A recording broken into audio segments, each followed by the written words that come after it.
Welcome to Immunology. Bismillahirrahmanirrahim. Assalamualaikum everyone. Hope you all are doing well. मुझे उम्मीद है कि आप सारे साथ साथ पढ़ रहे होंगे इम्यूनो। अगर आपने साथ साथ पढ़ना शुरू नहीं की तो इसका मतलब आपको आगे कुछ समझ नहीं आने वाला। आज का हमारा टॉपिक बहुत इजी है।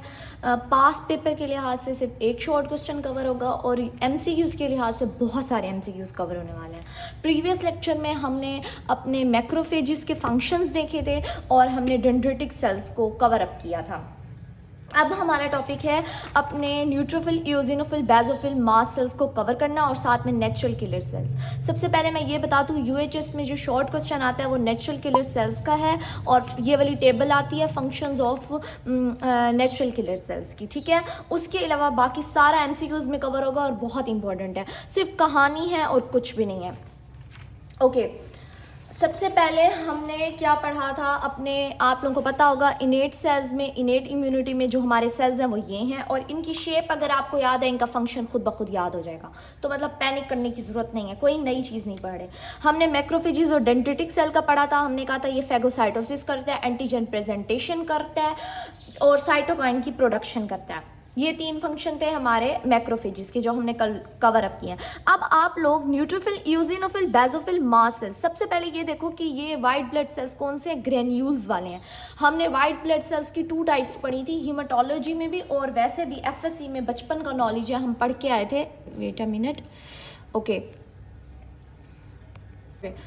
तो वाइट ब्लड सेल्स की हमने कितनी अपने एंट्री टेस्ट में भी यही पढ़ के आए थे कि हमारे पास एक ग्रेन्यूलोसाइट्स होते हैं और ग्रेन्यूलोसाइट्स। मैं पूरा नहीं लिख रही क्योंकि अब क्या ही बंदा लिखे, ठीक है। जो एक ग्रेन्यूलोसाइट्स हैं उसमें हमारे पास ग्रेन्यूल्स नहीं होते, जो ग्रेन्यूलोसाइट्स हैं उसमें हमारे पास निब से याद किया था, पेन की निब से, निब कहते हैं। न्यूट्रोफिल, इओसिनोफिल और बेसोफिल, इतनी सी बात है। बेसोफिल जब टिश्यूज़ में जाते हैं तो वो क्या बन जाते हैं, मास्ट सेल्स।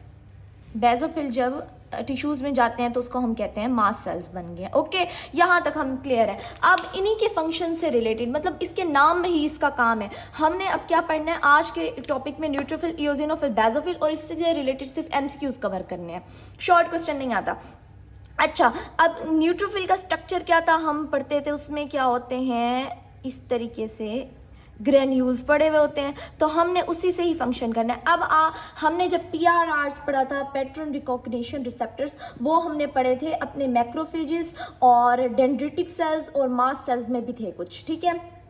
लेकिन अब जो न्यूट्रोफिल, इओसिनोफिल, बेसोफिल है, इनका क्या तरीका है, ये कैसे हमारे बैक्टीरिया या वायरस को ख़त्म करते हैं, मारते हैं, तो ये ग्रेन्यूल्स की मदद से करेंगे। अब ग्रेन्यूल्स में क्या होते हैं, एंजाइम्स होते हैं। कौन से एंजाइम्स है ये एमसीक्यूज़ में आता है, हमने बस यही याद करना है।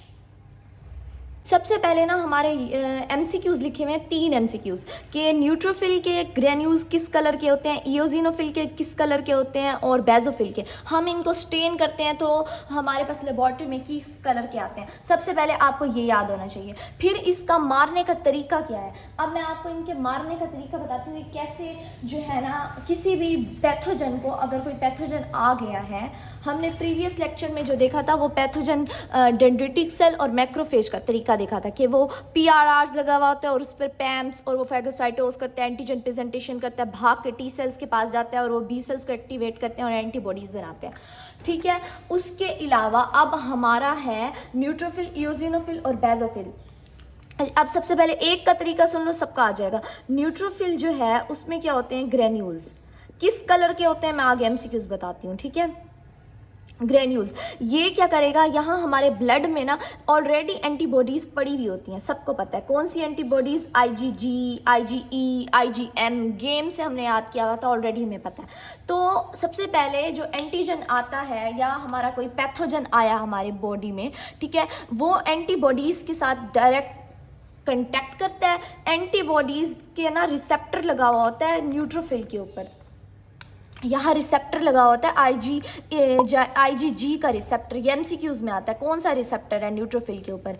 IgG का रिसेप्टर लगा होता है। तो IgG जो है ना, ये एंटीबॉडी यहाँ आके अटैच हो जाती है। जब ये यहाँ आकर अटैच हो जाती है तो ये हमारा जो न्यूट्रोफिल है ना, ये अपने ग्रेन्यूल्स रिलीज करता है।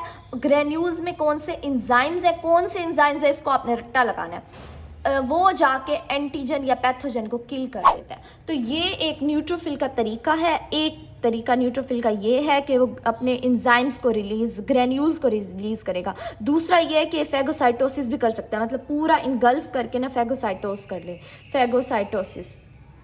ठीक है, बस इतनी सी बात थी। सेम एग्जैक्टली हमारे पास न्यूट्रोफिल, इओजिनोफिल पे आपने से याद रखना है। और हमें पता है, हम माइक्रो में हर जगह MCQs करके हैं। इओजिनोफिल कब आते हैं? जब हमारे पास पैरासाइट आए। जब भी पैरासाइट आता है तो इओजिनोफिल ज़्यादा हो जाते हैं, तो इओजिनोफिल। और बैक्टीरिया जब आता है तो न्यूट्रोफिल आते हैं, ज़्यादा हो जाते हैं। अच्छा, यहाँ पर सेम एग्जैक्टली IgE एंटीबॉडी पड़ी हुई होगी। अगर पैरासाइट आ गया या पैरासाइटोलॉजी में और मतलब हाइपर सेंसिटिविटी में IgE आएगा। अच्छा, तो एंटीजन को उसने पकड़ा और वो लेकर उसके पास, ये हमारे पास है इओजिनोफिल के ऊपर रिसेप्टर लगा हुआ होता है। किस चीज़ का रिसेप्टर? IgE का रिसेप्टर लगा हुआ होता है। वेयर इज माई भोज मार्कर? हाँ, ये रहा। ओके, हमारे पास क्या लगा होता है? इसका रिसेप्टर लगा होता है। तो IgE जैसे ही इसको पकड़ती है, ये आके इधर अटैच हो जाती है। अपना एंटीजन पैथोजन भी साथ लेकर आती है। ठीक है, पैथोजन भी साथ लेकर आती है। इओजिनोफिल क्या करता है? ये ग्रेन्यूल्स रिलीज करता है। इन ग्रेन्यूल्स में एंजाइम्स हैं। कौन से एंजाइम्स हैं आगे याद करेंगे, और इसको किल कर देगा। ये तरीका है इओजिनोफिल का। इसमें क्या कौन सा रिसेप्टर है आपने याद करना है? IgE। न्यूट्रोफिल में IgG। सेम एग्जैक्टली बेजोफिल जब जो है ना टिश्यूज में घुसते हैं तो फिर हम उसको क्या कहते हैं? बेजोफिल को मास्ट सेल्स कहते हैं। अच्छा, अब बेजोफिल में भी सेम एग्जैक्टली है। इसमें भी ग्रेन्यूल्स हैं, क्योंकि ग्रेन्यूलोसाइट्स है ना, हमें पता है। इसके ऊपर भी IgE का रिसेप्टर लगा हुआ था। IgE का रिसेप्टर मतलब एंटीबॉडी E का रिसेप्टर लगा हुआ है। अब ब्लड में IgE एंटीबॉडीज फिर रही होती हैं, ऐसे IgE जब ये किसी पैथोजन को पकड़ के आएंगी तो ये भी इसके साथ आके अटैच हो जाएंगी। ये जब अटैच होगा, ये ग्रेन्यूल्स रिलीज करेगा, उसमें क्या होंगे? एंजाइम्स, वो इसको किल कर देगा। ये तीनों का तरीका है। मतलब इनका स्ट्रक्चर अगर याद है आपको कि ये ग्रेन्यूलोसाइट्स हैं, आपको पता होगा ये ग्रेन्यूल्स रिलीज करे। ग्रेन्यूल्स के अंदर क्या होते हैं? एंजाइम्स होते हैं। वो एंजाइम्स जाके किल कर देते हैं पैथोजन को। दैट्स इट, इतनी सी कहानी है और कुछ भी नहीं पढ़ना। बस अब MCQs पे आते हैं कि कौन कौन से MCQs आते हैं। ओके, ये रहे मेरे पास MCQs। इसका आप लोग भी ऐसे स्टिकी नोट्स बना लो। सबसे पहले ना हर पैराग्राफ को मैं क्या ही तुम लोगों को बताऊं, मतलब हर पैराग्राफ में अलग अलग लिखा हुआ है। न्यूट्रोफिल के जो ग्रेन्यूल्स हैं उनका कलर होता है पिंक। इओजिनोफिल के ग्रेन्यूल्स का कलर है रेड। बेजोफिल के कलर है ब्लू, बी से याद कर लो, ब्लू। और इओजिनोफिल के रेड, पैरासाइट से याद करो, क्योंकि पैरासाइट में इओजिनोफिल ज़्यादा होते हैं और हाइपर सेंसिटिविटी में। Simple is that. ठीक है, अच्छा जी, अब हमारे पास एक और रिसेप्टर्स याद करने हैं, ये भी MCQs है। न्यूट्रोफिल में IgG रिसेप्टर्स हैं, इओसिनोफिल में IgE है और बेजोफिल में भी IgE है। उसके बाद पढ़ेंगे natural killer cell. Natural killer cells already active होते हैं, इसको वैसे किसी एंटीबॉडी की ज़रूरत नहीं है। मतलब ये एंटीबॉडी के बगैर भी किसी भी पैथोजन को किल कर देगा, ये मैं आगे बताती हूँ। लेकिन अगर होंगे भी सी, वैसे तो होते नहीं है, अगर होंगे भी सी तो IgG रिसेप्टर होंगे। ठीक है, ओके, यहाँ तक ये MCQs है। पैराग्राफ में रीड आउट कर लेना। यहाँ लिखा हुआ है हमारे पास, neutrophil are the most abundant. सब आपको पता है 75% हमारे ये होते हैं, न्यूट्रोफिल्स होते हैं ब्लड में। फेगोसाइटोस करते हैं। ग्रेन्यूलोसाइट्स होते हैं, इनमें ग्रेन्यूल्स होते हैं। ग्रेन्यूल्स किस कलर के होते हैं? सबसे पहले तो आपको ये पता होना चाहिए, पिंक कलर के होंगे, पेल पिंक। ठीक है, कलर के होंगे। उसके बाद इसके ऊपर neutrophils have surface receptors IgG। कौन से रिसेप्टर्स हैं? IgG। तो IgG क्या होगा? पकड़ के आएगा एंटीजन और इसके ऊपर अटैच होगा। न्यूट्रोफिल अपने एंजाइम्स रिलीज कर देगा।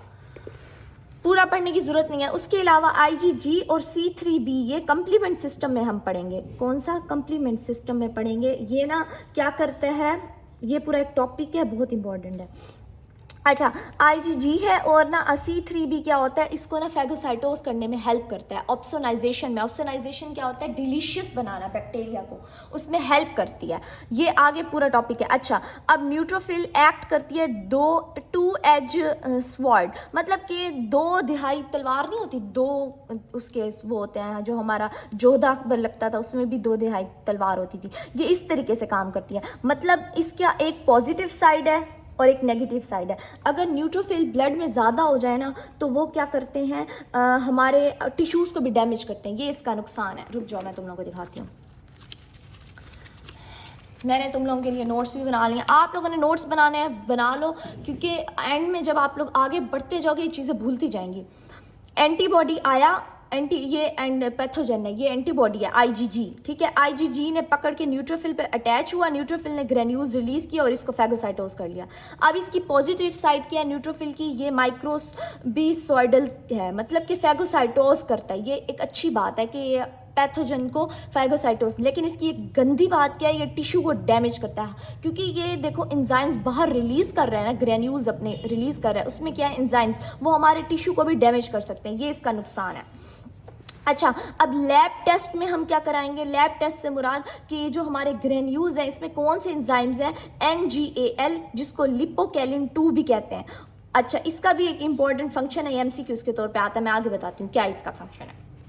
अच्छा, न्यूट्रोफिल्स के अंदर क्या होता है, NGAL, जिसको हम लिपोकैलिन 2 भी कहते हैं। ये अगर आप ना सिर्फ नोट्स बना लो, मतलब लिख लो, जब एंड में आप लोगों के प्रॉफ्स होंगे ना तो जल्दी जल्दी ऐसे रीड कर लेना और याद होगा NGAL लिपोकैलिन 2 है, तो मतलब आपको ना बस ये आपको MCQs के तौर पर आप ये ना छोड़ते जाओ और कुछ याद ही ना, MCQs गलत हो जाए, इसलिए ये नोट्स बनाना ज़रूरी है। अच्छा, अब एक और चीज़ बताई हुई है इन्होंने, जब ना हमारे पास एक हमने बैक्टीरिया पढ़े थे, बैक्टीरिया में तकरीबन कौन से आते हैं, न्यूट्रोफिल आते हैं डैमेज करने के लिए। पैरासाइट्स या हाइपर सेंसिटिविटी होगी तो हमारे पास इओजिनोफिल ज़्यादा होते हैं, ऑलरेडी हम पढ़ के आ चुके हैं। मतलब ये ऐसे MCQs हैं जो बड़े कॉमन हैं और माइक्रो में हम पढ़ के आ चुके हैं, सिंपल। अच्छा जी, अब क्या होता है कि हमारे पास ना अगर हमें बैक्टीरिया हो गया, कौन सा, स्ट्रेप्टोकोकल बैक्टीरिया क्या करता है, हमारी किडनी में जाता है। किडनी में क्या होता है, नेफ्रॉन के ग्लोमेरुलर नेफ्राइटिस के ऊपर ना वो एंटीजन अपना अटैच करवाता है। अच्छा, यहाँ पर ना आप लोग अपना ये क्लियर करो, एंटीबॉडीज़ को AB लिखेंगे, एंटीजन को AG लिखेंगे, तो कंफ्यूज मत होना। पूरी इम्यूनो में ये बात लिखी हुई है, आप लोगों ने कंफ्यूज नहीं होना, यहाँ से MCQs गलत हो जाते हैं। मतलब जो बैक्टीरिया है वो अपना एंटीजन अटैच करेगा ग्लोमेरुलस के साथ, और ग्लोमेरुलस की क्या करवा लेगा, इन्फ्लेमेशन करवा लेगा। और जब ग्लोमेरुलर नेफ्राइटिस होता है, मतलब ग्लोमेरुलस की इन्फ्लेमेशन होती है, तो वो सही काम नहीं करती, किडनी एक्यूट फेलियर की तरफ चली जाती है, ठीक है। फिर हमारी एंटीबॉडी आएगी IgG, वो आके इसके साथ अटैच हो जाएगी। मैंने ऑलरेडी इसका क्या फंक्शन बताया था कि IgG आके पैथोजन के साथ अटैच हो जाती है, और कंप्लीमेंट सिस्टम का अभी पड़ा है C3b आके अटैच हो जाएगा, ताकि न्यूट्रोफिल आए, न्यूट्रोफिल को सिग्नल देगा। अच्छा, हमेशा ये बात याद रखना, C3b और साइटोकाइंस एज अ क्या काम कर रहे हैं, C3b तो ऑप्सोनाइजेशन में हेल्प करता है। अब हम पढ़ेंगे साइटोकाइंस आगे, वो किस तरीके से काम करता है। मैं तुम लोगों को मज़े का क्लिप बताऊंगी, टॉम एंड जेरी का क्लिप था, जैसे वो चीज़ की तरफ भागता नहीं था जेरी, सेम एग्जैक्टली साइटोकाइंस भी ऐसे सेल्स को अट्रैक्ट कर रहे होते हैं। मतलब अगर कहीं ऐसा ये हो गया, ठीक है, तो ना साइटोकाइंस रिलीज होते हैं और न्यूट्रोफिल को ऐसे अट्रैक्ट करते हैं कि यहाँ पर आके किल करो पैथोजन को। अच्छा, फिर न्यूट्रोफिल रिलीज करेगा एंजाइम्स, और किडनी भी इससे इंजरी हो सकती है ऐसे एंजाइम से, मतलब ये इसका नुकसान है, ड्रॉबैक है। ओके, इओसिनोफिल की बात आ जाती है। हमने अभी पढ़ा इओसिनोफिल का कलर क्या होगा, रेड होगा इसके ग्रेन्यूल्स का, ठीक है। मेजर बेसिक प्रोटीन है, इसको ना ही छेड़ो। तो पैरासाइट में इओसिनोफिल ज़्यादा हो जाते हैं, और हाइपर सेंसिटिविटी डिजीज़, ये बच्चे को पता है, इसमें क्या ही पढ़ोगे तुम लोग। ओके, अब इसमें कौन से एंजाइम्स हैं, इसके ग्रेन्यूल्स में, असल में ना आप इसको हाईलाइट कर लो, ये आप लोगों ने रट्टा लगाना है, इसके ग्रेन्यूल्स में कौन से एंजाइम्स हैं। इसमें NGL जिसको लिपोकैलिन 2 भी कहते हैं, इसमें 3 है। कौन कौन से हैं, ल्यूकोट्राइन्स, पर ऑक्सीडेज और हिस्टामिनेज। अगर आपने ऐसे अपना ना मेरे तरीके से नोट्स बनाने हैं वो भी बना लो, रुको मैं नोट्स दिखा दूँ। कैमरा यहाँ है कैमरा। अच्छा जी, तो इओसिनोफिल में पहले पैरासाइटिक डिजीज़ में ज़्यादा होता है, हाइपर सेंसिटिविटी में जिसमें अस्थमा और एलर्जी हो जाती है। IgE का रिसेप्टर होता है इओसिनोफिल के, IgE पैथोजन को पकड़ के आके आती है, ग्रेन्यूल्स रिलीज़ करते हैं। ग्रेन्यूल्स में कौन से एंजाइम्स है, असल MCQs यहाँ से आता है, ल्यूकोट्राइन्स, पर ऑक्सीडेज और हिस्टामिनेज, ये 3 एंजाइम्स हैं, ठीक है, ये MCQs आ जाते हैं। हिस्टामिनेज, ओके, ये क्या करते हैं, टिश्यू को भी डैमेज कर लेते हैं, इसका भी नुकसान है क्योंकि एंजाइम्स रिलीज कर रहे हैं, ये टिश्यू को डैमेज कर सकते हैं, इन्फ्लेमेशन कर सकते हैं। उसके बाद 1-2 MCQs और हैं, वो मैं कवर करवा दूँ आप लोगों को, इसको हाईलाइट कर लो। अच्छा, अब क्या होता है कि हमारे पास वो कहते हैं जो हमारे इओसिनोफिल है ना, इनको डिफ्रेंशिएशन करने के लिए साइटोकाइन, इंटरल्यूकिन 5 है। अब साइटोकाइंस का अलग से चैप्टर है और UHS का मोस्ट फेवरेट MCQs आते हैं, लॉन्ग क्वेश्चन आता है, मतलब मैंने आप लोगों के लिए नोट्स भी प्रिपेयर किए हैं। ये है साइटोकाइंस के, कौन सा इंटरल्यूकिन किसको अट्रैक्ट कर रहा है, कौन सा इंटरल्यूकिन क्या काम कर रहा है, ये सारा हम पढ़ेंगे नेक्स्ट लेक्चर में इंशाल्लाह, तो परेशान नहीं होना। जो इंटरल्यूकिन 5 है ना, वो डिफ्रेंशिएशन कराता है इओसिनोफिल की। हमने जब डिफ्रेंशिएशन क्या होगा, इओसिनोफिल कहाँ है, ये रहा, मतलब कि ग्रेन्यूलो जब ये प्रोजेनेटर होता है ना, इसको डिफ्रेंशिएट इओसिनोफिल को कौन कराता है, इंटरल्यूकिन 5, ये डिफ्रेंशिएशन कराता है हमारी इओसिनोफिल की,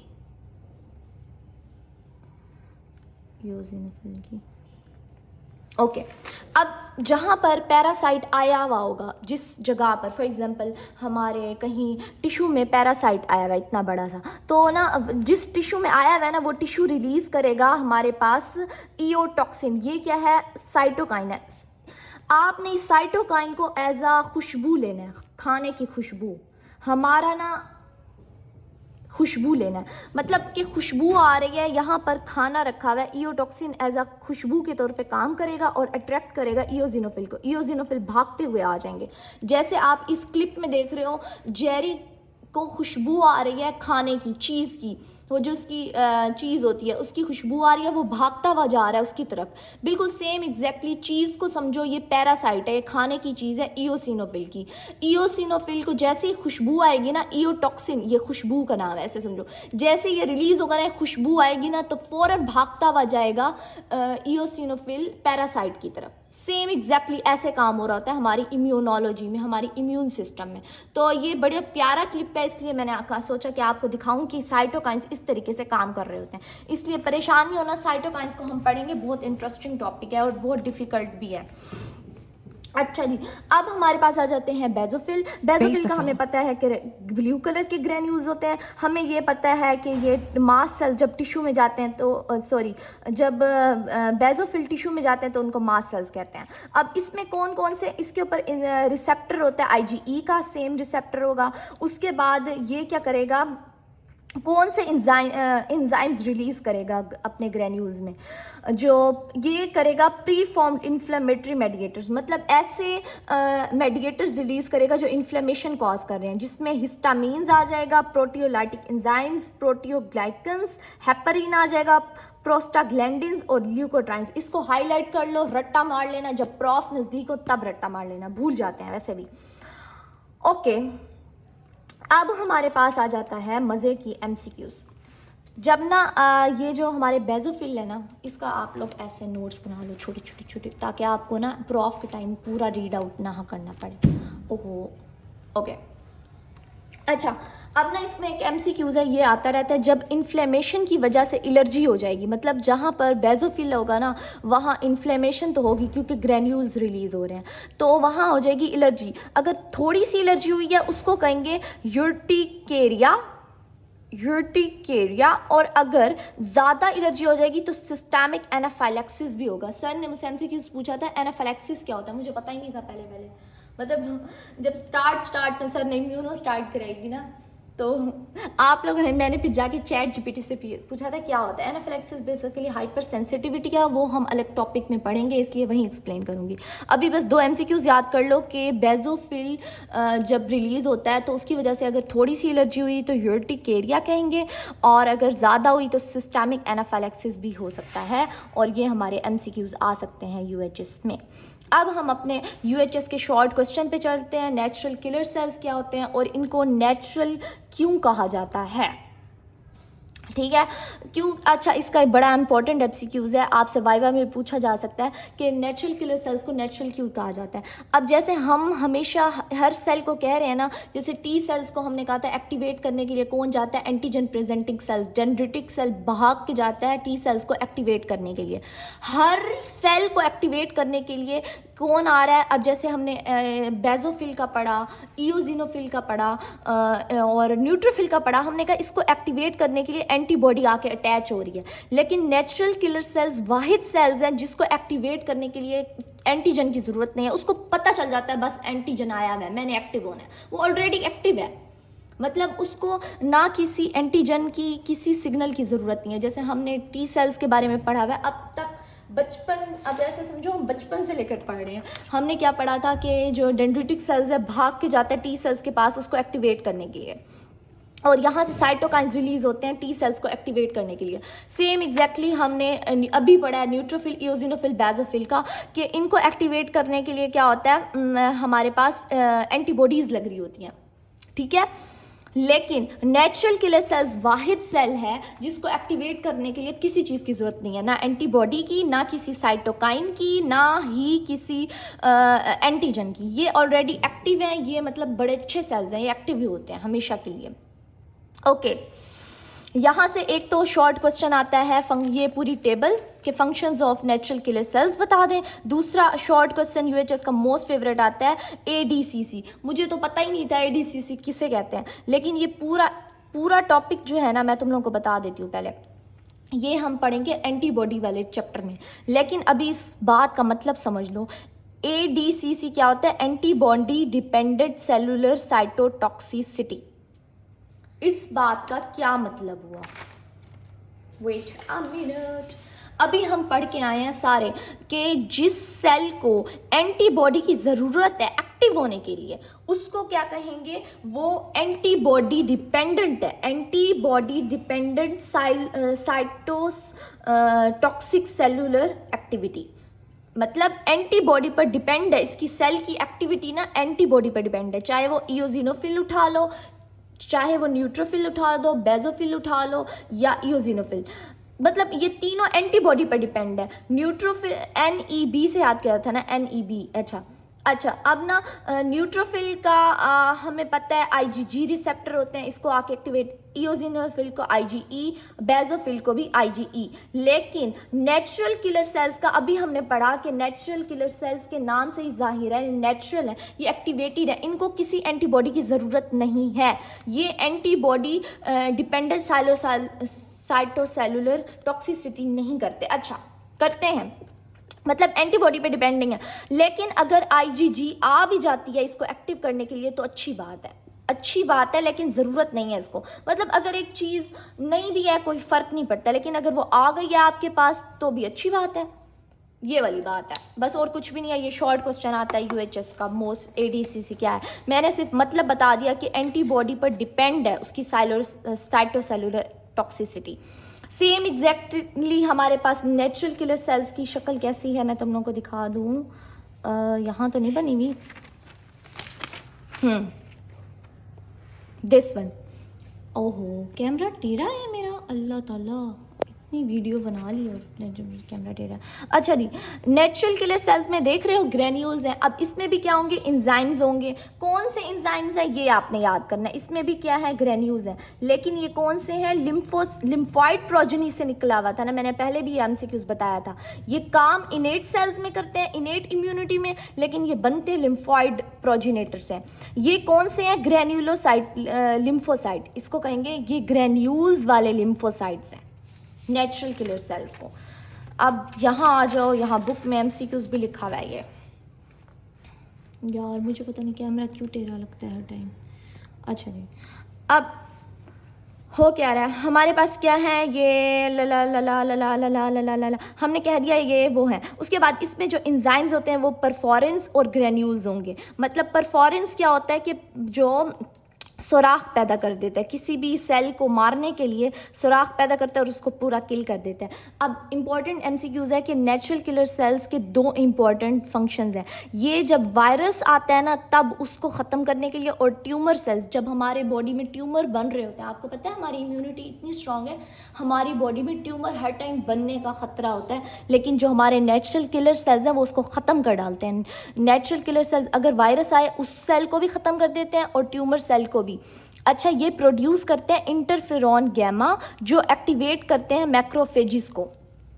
अच्छा, ये एमसीक्यूज आता रहता है, ये एमसीक्यूज आता रहता है और इसके दो इंपॉर्टेंट फंक्शन है। एक तो ये जिस सेल में ना वायरस आ गया है हमारी बॉडी में, वायरस मैंने आपको किससे याद कराया था, रजब भट्ट से। ये रहा हमारा रजब भट्ट। मैंने कहा था ये एक वायरस है जो कि छुप के बैठता है सेल में। जैसे ये पाकिस्तान से भाग गया है ना, सेम एग्जैक्टली ये भी छुप के बैठता है हमारे सेल के अंदर। अगर आएगा भी सही तो छुपा हुआ होगा, क्योंकि इसको एनसीसीआई पकड़ने के लिए ढूंढ रही है गैमलिंग ऐप की वजह से। अच्छा जी, तो सेम एग्जैक्टली ये वायरस जो है ना हमारे साथ ऐसे ही वर्क कर रहा है कि इसको मारने के लिए हमारे नेचुरल किलर सेल्स आते हैं और इंटरफेरॉन जो है ना इसको वायरस को भी किल कर देते हैं और जिस सेल में ये बैठा है उसको भी किल कर देंगे।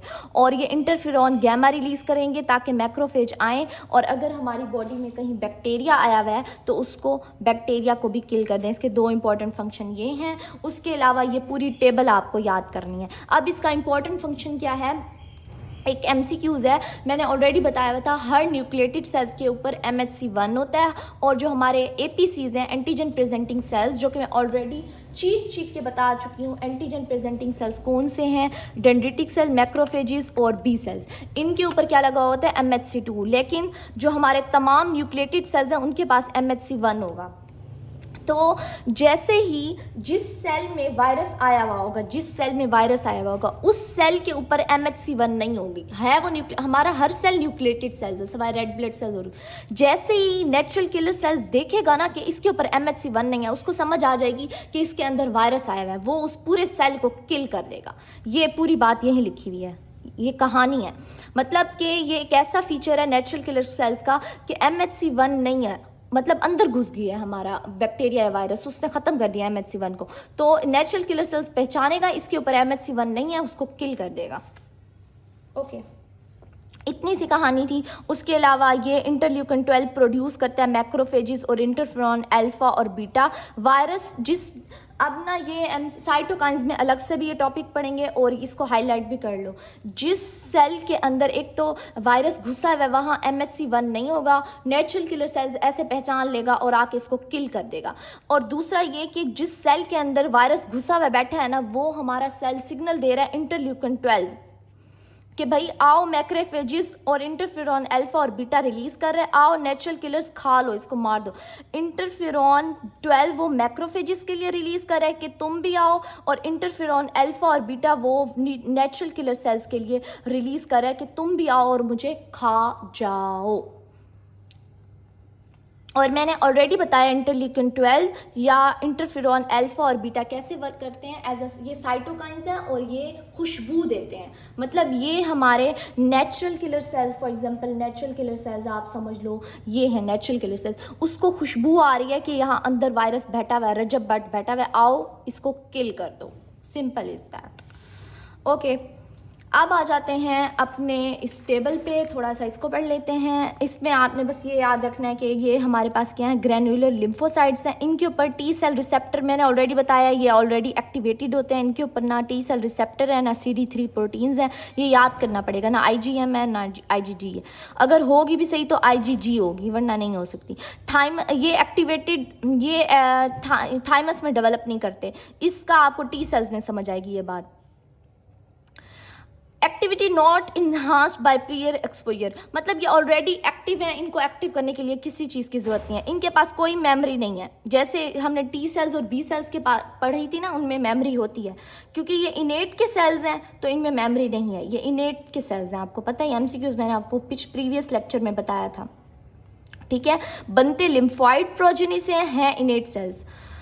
फंक्शंस क्या है, वायरस को ख़त्म करते हैं और जिस पर MHC1 नहीं होगी उस सेल को ख़त्म करने की कोशिश करेंगे, परफॉरिन रिलीज़ करेंगे और ग्रेन्यूल्स रिलीज़ करेंगे, गैमा इंटरफेरॉन रिलीज़ करेंगे ताकि मैक्रोफेजेस को बुलाएं और वो बैक्टीरिया को किल कर दे। Simple is that. अब हमारे पास आ जाता है बेसिक से MCQs हैं, इन्फ्लेमेटरी मेडिएटर्स। ये हम करेंगे इससे, ये रही इस फिगर से करेंगे। इस फिगर को मैं ज़रा बोर्ड पे बनाती हूँ, फिर मैं आपको समझाती हूँ। ओके, और ये हमारे पास MCQ शॉर्ट क्वेश्चन आता है UHS का, what is ADC, antibody dependent cellular cytotoxicity. और ये साइटोकाइंस का MCQs आता है। ये मैं ऑलरेडी साइटोकाइंस के चैप्टर कहती हूँ, टॉपिक में ही पढ़ाऊँगी, इसलिए परेशान नहीं होना। अब हम बोर्ड पे चलते हैं। अब हमारा बस 2 मिनट का टॉपिक है इन्फ्लेमेटरी मेडिकेटर्स। हमें पता है जहाँ इन्फ्लेमेशन हो जाती है, जहाँ इन्फेक्शन हो रहा है, वहाँ 4 साइंस होते हैं। पेन होता है, रेडनेस होती है, वार्मथ होती है, स्वेलिंग होती है। ऑलरेडी हम जनरल पैथोलॉजी में समझ के आए हैं। अब ये सारा कुछ क्या लिखा हुआ है ये सिर्फ इस फिगर से समझना है। इस फिगर में क्या है, कुछ भी नहीं है। 2-3 MCQs कवर अप कर रहे हैं हमारे, हम 2-3 MCQs करेंगे। हमारे यहाँ मैक्रोफेजेस हैं। फॉर एग्जाम्पल यहाँ कोई बैक्टीरिया आया हुआ है, उसने फेगोसाइटोस की है। अब ना जहाँ पर भी बैक्टीरिया आया होता है हमें पता है वहाँ न्यूट्रोफिल ज़्यादा आने शुरू होते हैं। मैक्रोफेजेस क्या करते हैं, इंटरल्यूकिन 1 और tumour necrotic factor alpha release करते हैं। हमें पता है मैक्रोफेजेस कौन कौन से रिलीज़ करते हैं, interleukin 1, 6, tumour necrotic factor alpha. उसके अलावा बहुत सारे साइटोकाइंस होते हैं जो मैक्रोफेजेस रिलीज़ करते हैं। लेकिन न्यूट्रोफिल को बुलाने के लिए ये वाली खुशबू यूज़ करते हैं। अब जैसे ये टॉम को, जेरी को देख रहे हो ना, जेरी जैसे भाग रहा है खुशबू के पीछे, वैसे ही ये इंटरल्यूकिन 1 और tumour necrotic factor alpha, alpha कह रही हूँ, हाँ, tumour necrotic factor alpha release करते हैं और वो न्यूट्रोफिल को बुलाता है। अब जो इंटरल्यूकिन 1 और ट्यूमर नेक्रोटिक अल्फा है ना, इसका काम है कि ना ये हमारी एपिथेलियल मेम्ब्रेन है। ये क्या है, ब्लड वेसल्स की एपिथेलियल मेम्ब्रेन है, उस पे लगे हुए होते हैं सेलेक्टिन्स। क्या लगे हुए होते हैं, सेलेक्टिन्स। ये रहे सेलेक्टिन्स। तो इंटरल्यूकिन 1 और ट्यूमर नेक्रोटिक फैक्टर सेलेक्टिन्स को ना ज़्यादा कर देता है मेम्ब्रेन पे, मतलब ज़्यादा कर देता है। इसकी वजह से ना ये पहले थोड़े होते हैं, ये ज़्यादा बन जाते हैं। तो जब न्यूट्रोफिल यहाँ से ब्लड से जा रहा होता है ना, उसके ऊपर होती है सेलेक्टिन बाइंडिंग साइट। तो ना वो क्या करता है, ऐसे जैसे बॉल घूम फिर के ऐसे नहीं चलती, बॉल की तरह बिल्कुल न्यूट्रोफिल ऐसे रोलिंग करेगा, सिलेक्टिन्स के ऊपर अटैच होगा, फिर अटैच होगा, फिर अटैच होगा। अब ना इसके ऊपर सेलेक्टिन से अटैच हो रहा है और ये रोल हो रहा है। उसके अलावा हमारे पास जो वो है ना न्यूट्रोफिल, उस पर लगे हुए होते हैं इंटेग्रिन्स। अब ना ये क्या करता है, इंटेग्रिन्स के साथ अटैच होता है, इंटेग्रिन की शेप चेंज हो जाती है, इंटेग्रिन की शेप चेंज हो जाती है जिसकी वजह से, रोलिंग की वजह से।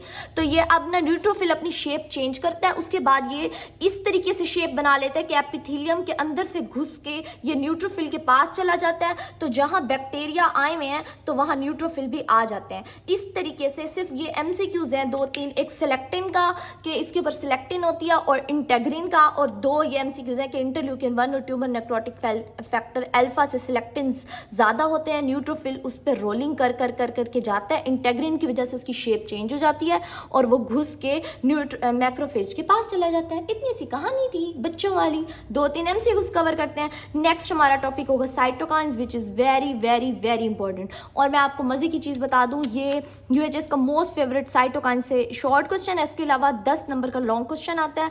और मैक्रोफेजेस कौन कौन से इंटरल्यूकिन रिलीज करते हैं, interleukin 1, 6, tumour necrotic factor alpha, beta, interleukin 12, interleukin 10, ये हम रट्टा मारेंगे। लेकिन जो इन्फ्लेमेशन में हेल्प करते हैं वो इंटरल्यूकिन 1, इंटरल्यूकिन 6 और ट्यूमर नेक्रोटिक फैक्टर अल्फा हैं। और यहाँ पर जो साइटोकाइंस हैं जो इसको बुलाते हैं न्यूट्रोफिल की, यहाँ MCQs आते हैं इंटरल्यूकिन 1 और ट्यूमर नेक्रोटिक फैक्टर अल्फा।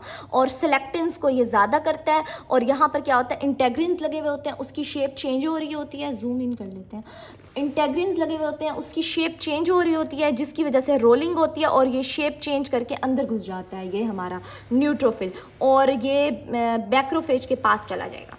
बस इतनी सी कहानियाँ और कुछ खास नहीं है इसमें।